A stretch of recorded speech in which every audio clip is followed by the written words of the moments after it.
ما فيش دولة في العالم حتى ذات الغناء المائي لا تسحب الاحتياطي المائي للأجيال إطلاقا، لا تقترب من الجوف أبدا إلا اليمن تسحب المياه الجوفية لري القات.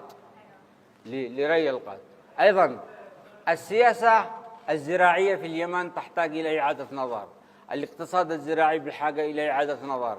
يعني كيف؟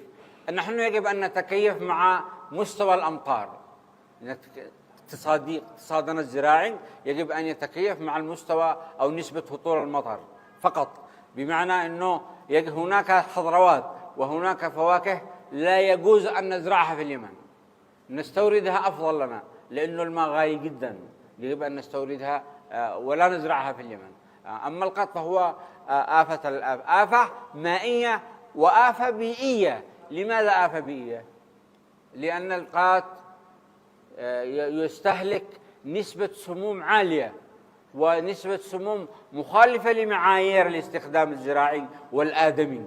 يعني السموم التي تدخل اليمن هي سموم تدخل عبر التهريب وتصنع بمواصفات مخالفة للمعايير العالمية. فهذا القات هو يستهلك الماء ثم يصدر لنا السموم. يعني هذه السموم أولا نأكلها مع القات، ثم هذه السموم عندما نرشها على شجرة القات إلى أين تتحول؟ تتحول إلى التربة، ومع الأمطار تنزل إلى الآبار السطحية اللي يشربوا منها الناس، ولهذا كثرت السرطانات وكثرت المشاكل الصحية.